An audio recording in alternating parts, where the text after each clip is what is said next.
نروح لعماد نشوف معاه المباراة. أول مباراة صراحة أتابعها في البطولة الآسيوية بضغط كبير لأنها مي ناقصة. خروج الهلال، خروج الاتحاد. يعني كان قلبك مع الأهلي بشكل ما تتخيله. طيب ماشي. بشكل ما تتخيله فعلا. كثير علينا يا أبو بدر ترى خروج 3 أندية سعودية في جدة أمام الأندية الآسيوية بالتأكيد. ترى هي كانت بتصير السنة الماضية بس الله أنقذنا بالأهلي. الحمد لله وإن شاء الله ينقذنا بالأهلي في هذا. كثر جماهير الأهلي على الكرة السعودية. كمل. جميل. كعنوان رئيسي يا يسلا في الشوط الثاني، هذا رد على المشاهد، تمعلم على مايكل سكيبا. ليه؟ شوف فكرة الشوط الثاني لو ما سواها يخسر الأهلي اليوم. ماتياس يايس لما ودع تنقانا مع الرياض بعد غياب علي مجرشي، صدقني هذه الفكرة الرئيسية اللي وصلتها. هو قاعد يشغل تنقانا، يا تنقانا حبيبي ريان حامد ما يقدر يروح يسوي شغل مع الرياض، روح لأنت يا تنقانا. يروح لما تقدم بالنتيجة يا تنقانا حبيبي ارجع. قاعد يحركه كأنه يلعب فيه، وهذا أمر إيجابي وأنا أشوفه هي السر الحقيقي لفوز اليوم. الحالات الفنية رقم 1 بالتكافؤ الفني، بعيد عن النتيجة، بالتكافؤ الفني في الشوط الأول تفوق فيصل كوبي. فكرة فنية عظيمة من يا يسلا في الشوط الثاني قلبت المباراة. تميز الأهلي في مرحلة استقبال اللعب. إيش التكافؤ الفني؟ كلهم الاثنين طريقتهم واحدة، نلعب بال4-3-3. انت عندك اتنقانا كيسي واليوم ما قصر انزو واقف معاهم، هم عندهم اجوتسي وماكوتو وبوتاجوكي يسوون نفس الفكره. نلعب الكرات الطويله، نطور فكرتنا بالكرات الطويله ونهاجم المساحات. كلهم زي بعض، كانوا متكافئين جدا في وسط الملعب. ويا سبحان الله حتى ريان حامد ظهير ايمن النادي الاهلي واقف حرفيا عشان ناغاتو وساساكي، ولكن في جالينيو هناك موقف ساكاي. الظهير الايمن ما يطلع. في كل الفريقين الظهير الايمن لو تشوف الملعب واقفين، عكس الظهير الايسر لهم الاثنين، لا زكريا ولا ناغوتو، كلهم يروحون وبجرأة كبيرة لملعب الاهلي وملعب فيصل كوبي الياباني. نفس الافكار، حرية الظهيرين، حرية الظهير الايسر وايقاف الظهير الايمن. وصلوا بكرتين طويلة، واحدة جاء منها جول اللهم لك الحمد، الثانية في الدقيقة 42 كرة طويلة من حارس المرمى، خطأ إيبانيز وديميرال. وتكلمنا عن الكرات الطويلة هنا أمس أنها خطيرة، الحمد لله ما تعامل معها كويس ساساكي وأنقذها مندي بسهولة، أمر إيجابي. تعال شوف النقطة الثانية الرئيسية، فكرة فنية عظيمة من يا يسلا قلبت المباراة. المدرب اللي سواه مدرب فيصل كوبي الياباني، هو شاف الأهلي الآن مو قادر يوصل لي كثير، ما أخذ مني استحواذ كثير، كان مسكر على جالينو ورياض، سوى تغيير الحمد لله أنه سواه. هو خرج بوتاجوكي، هذا بوتاجوكي يلعب في عمق الملعب، كان محور ثالث مميز جدا. نزل مدافع ميتسوكي يبغى يسكر الملعب، انت كذا فتحت لي عمق الملعب، امر ايجابي وجيد للنادي الاهلي. بس تعال شوف ايش سوى المعلم اليوم ماتياس يايسلا. طلع ريان حامد، ترجع المباراه اشبه بجناح ايمن، روح لي مع الرياض محرز، اشتغل لي 2 على 1 هناك، اشتغل لي وفي ريان حامد حيحميكم، روحوا براحتكم. صار محاصره من اليسار اروح لك بزكريا وجالينيو، من اليمين اجيك باتنقانا ورياض. عمق الملعب دخلنا جالينيو في مرحله عمق الملعب مع ايفان توني ومع كيسي ومع انزو، جيناك بالزياده العدديه في كل مكان. لما تشوف فرص الاهلي كلها كذا، كلها كذا، حتى الاقوال اللي لغت جول رياض صنع جالينو من عمق الملعب، هدف جالينو من عمق الملعب، الهدف الثاني زياده عدديه من طرف الملعب الى عمق الملعب. هذا امر ايجابي انك انت بافكارك حاصرته وقدرت تفوز عليه ومن كل مكان في الملعب. هو ما كان قاري هذه الفكره، هو في الشوط الاول قال لك ريان ما يطلع كثير علي، الدنيا كويسه هنا، فهنا امر ايجابي جدا وكان تغيير موفق، تغيير الفكره من المدرب ايجابي. اخيرا تميز الاهلي في مرحله استقبال اللعب. انت تعرف لما غير تغييراته الهجوميه ونزل عناصره في سيل كوبي، ايش اللي صار في الاهلي؟ الاهلي كله في الحاله الدفاعيه، فراس البريكان وايفان توني كانوا يدافعون ملعب المنافس لا يجون علينا، ما نبغى علينا زياده عدديه. انت لك تتخيل دور نصف نهائي في النخبة الآسيوية وفريق محترم يقدر يوصل، ما تتجرأ توصل لمندي في كورة واحدة؟ طيب اسأل نفسك ليش؟ مش العدد، الوقفة، وقفة اللاعبين كانت مميزة جميعا. نتكلم عن جالينو، كيسي، إيبانيز، زكريا، ريان، أتنقانا، فراس، توني، ما لهم علاقة أبدا في الجوانب الهجومية، صار الكل يسكر ملعبه، نبغى نحمي مندي، لا يوصلون. ولو قعدوا لهذا الوقت يلعبون ما راح يوصلون، لأنه الأهلي كان منظم دفاعيا في مرحلة استقبال اللعب. هنيئا للنادي الأهلي، حقيقة يستحق. أنا يعجبني الفريق اللي إذا ما أخذت الفعل، أنا كأهلي كبير أنا عندي ردة فعل، أجيك بالشراسة. وأهم شيء، أهم موضوع في الأهلي الشراسة في المواجهات الثنائية. هذا أي فريق في آسيا اليوم يلعب ضد الأهلي يعاني من هذا الأمر. ألف مبروك للنادي الأهلي، ونتمنى أن يكمل المسيرة ويحقق البطولة الآسيوية. سريعا مشاهد يقول ماثيوس اليوم لو لعب ما كان أفضل من إنزو؟ لا، انزو كان مميز اليوم، ملتزم مش مميز. اليوم ترى تميز ما في احد كان متميز جدا، بس كمنظومه عمل جماعيه كان مميز جدا انزو في عمق الملعب. احمد الفهيد، طبعا في مجموعه من الاهلاويين شابين فيك، يقولون انك انت سرقت مقوله مساعد الرشيدي الله يرحمه للنادي الاهلي ولصقتها في الهلال، فبدورها بس لان في واحد ما شاء الله تعرف ادور عليك الشر. ف هنا وين ايوه والله ما ادري وين راحت، كانت موجوده بس يعني كان يدور عليك كله. نيته طيبه. اي فانت استعرتها للهلال، يقول لك تستعر، قاعد تستعير من ادبيات الاهلي. اولا رحمه الله على الشاعر العظيم مساعد الرشيدي.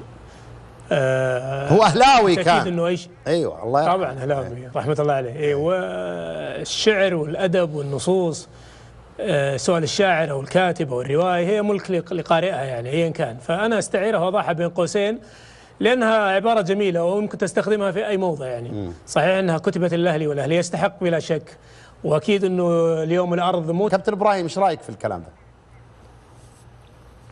يعني انت تقصد في لقطه يا حكم بعض الاحيان مشى صار الله استلام محرز يا سلطان في الهدف، استلام خيالي مشى يا اخي، مشى عشان الاستلام. اي والله صحيح، اي والله شيء مش طبيعي صراحه. عوايد هو رياض. تفضل سلطان. كنترول ماركه خاصه لرياض محرز، اعتقد هو اعلى لاعب انا شاهدته بعمل الكنترول بكل سهوله، يعني حتى بخارج الرجل في اتجاه المرمى بكنترول مع صناعه لنفسه على مستوى الهدف.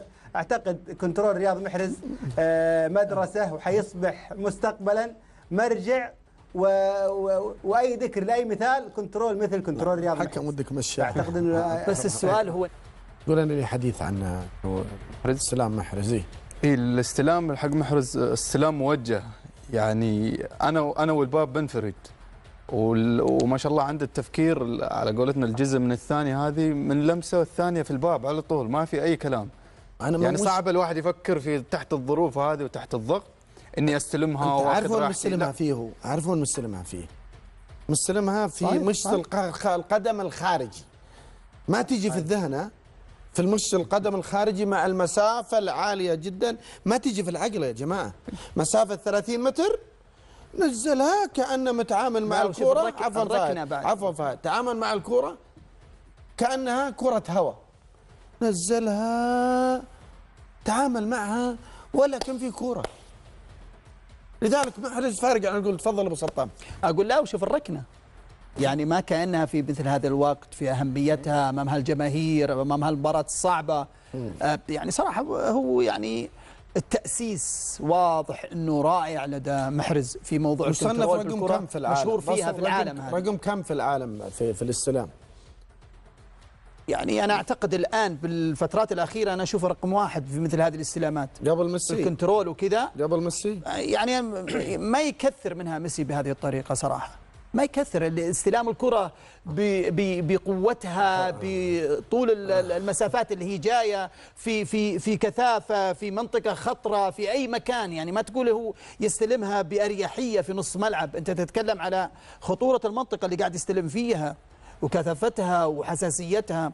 وبعدين مو بس باستلام، يعني استلام، ترويض، قراءة لعبة، يعرف وين يتمركز.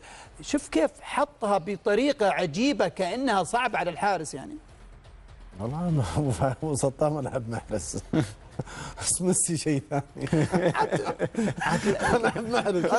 كل واحد له ميزه. انت سالتني على كنترول معين، اتكلم عن الكنترول. انا اتكلم عن الكنترول. كلهم مغناطيس، كلهم باثنينهم ما شاء الله. تقول الكوره كانها مغناطيس في رجله، مغناطيس زايد اللي اي. بس انت بالطريقه اللي تعودنا على محرز انا ما اشوف ميسي يسويها كثير مثل كذا. ما يستقبل الكرة العالية الطويلة بهالطريقة اللي قاعد أنا أشوف محرز من أيام مانشستر سيتي ومن أيام ومع منتخب الجزائر مع الأهلي من جانا ما شاء الله تبارك الله عليه. لا عمر أثر فيه ولا يعني ما شاء الله تبارك الله. يعني والله أنا بشوف بعض اللاعبين أنت تنتظر منه موسم كامل يسوي لك السلام تتكلم فيه في الموسم، هذا في كل مباراة يسوي السلام، كل مباراة يسوي لك السلام بشكل. وترى على فكرة خالد في لعيبة يستنونها في نص ملعب يسوي مثل كذا، ما يسويها في كل مكان في الملعب. خط الستة هذا يسوي. الأهلي انتصر 1-0 على الدحيل في الأشواط الإضافية، انتصر 2-1 على جوهر دار التعظيم 2-1 في الأشواط الأساسية وليست الإضافية ريمونتادا، وأيضا على فيصل كوبي في دور الأربعة 2-1 ريمونتادا. الأهلي شكله يحب الريمونتادا، يجيبون الريمونتادا من الشوط الأول، الأشواط الإضافية، الترجيح، خلصونا في البطولة في أي طريقة تجي، نبغى البطولة بحول الله. دكتور تقول لي حديث عن أسباب فوز الأهلي اليوم على فيصل كوبي. بالنسبه لاسباب فوز الاهلي اخذتها في 3 نقاط. اولها الاهلي قدم شوط اول كان من اقل الاشواط على الاهلي، ولكن عودته كانت في 3 نقاط. اولها الزياده الهجوميه والفعاليه الهجوميه في الشوط الثاني، شفنا كيف الاهلي اصبح اكثر قوه هجوميه.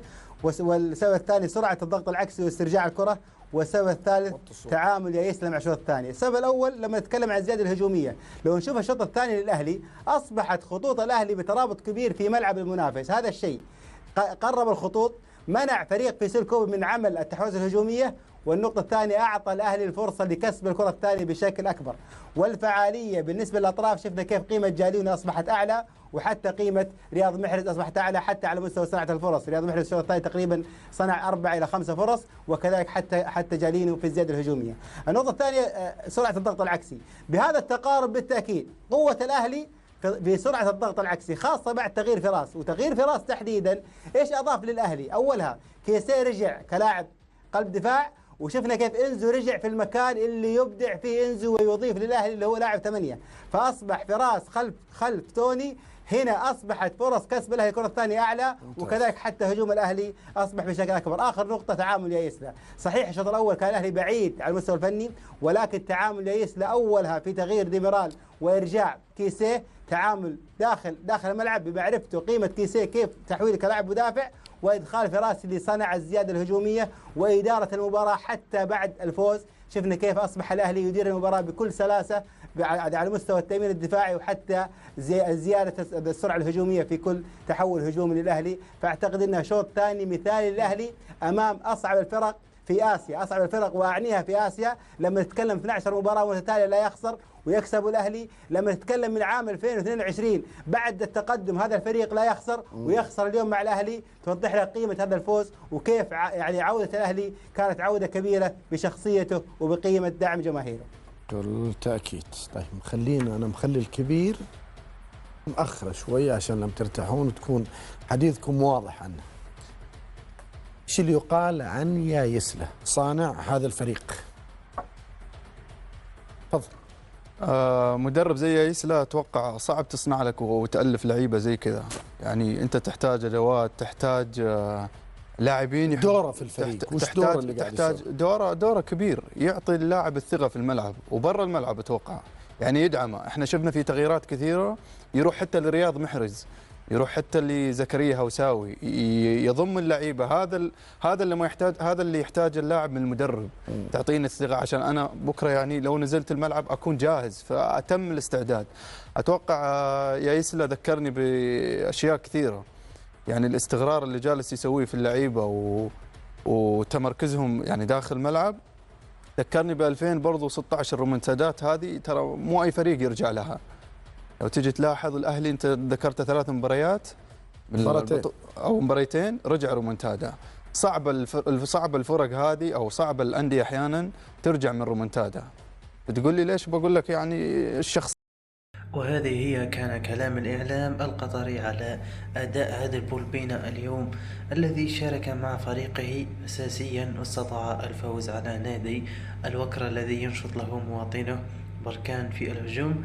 عادل بولبينا شارك في المباراة كاملة وتحصل على ضربة جزاء بعد أن قام بمراوغة رائعة جدا، تحصل منها على ضربة جزاء انبرى لها وسددها وسجلها. هذا يدل على التطور الكبير للاعب الذي يعني يمكن أنه يكون آخر موسم له في الدحيل. راح نرى عنده عروض كثيرة جدا من العديد من الأندية في أوروبا وغيرها، يمكن أن يذهب لها بولبينا، لأنه عندهم مثل ما تعرفوا فقط 22 سنة إلى الآن، يعني عندهم مستقبل، يمكن يرجع إلى قطر، يمكن يرجع مكان آخر لا. بولبينا سجل الهدف في الدقيقة 64، تحصل على تنقيط 7.3، كان ذلك يعني من أفضل منقطي في المباراة، وكان الأفضل من جهة فريقه، واستطاعوا الفوز مثل ما قلنا لكم على فريق الوكرة قيادة رضوان بركان. وبعد ذلك أيضا يعني بركان شارك أساسيا بالمباراة، لكنه خرج في الدقيقة 87 يعني في آخر المباراة، برغم أن فريقه كان قادر على العودة تسجيل الهدف التعادل، إلى أن المباراة انتهت ب2-1. وبهذه الأرقام يكون بولبينا شارك في 11 مباراة في هذا الموسم مع ناديه في البطولة، سجل فيها يعني فقط 3 أهداف وقدم 4 أسيست، لكن يعني هذه أرقام جيدة تؤكد القيمة الفنية للاعب، القيمة يعني المتزايدة يعني من مباراة إلى مباراة. وأيضا أنه نادي الدحيل الذي يحتل حاليا المركز السادس خلف الكثير من الأندية في ترتيب البطولة، مجموع 19 نقطة فقط عن الصدارة التي كانت يعني بعيدة جدا. أما في المركز أما الوكرة كان في المركز الثامن عنده 16 نقطة فقط، تبقى الصدارة مع قيادة الغرافة وياسين إبراهيمي.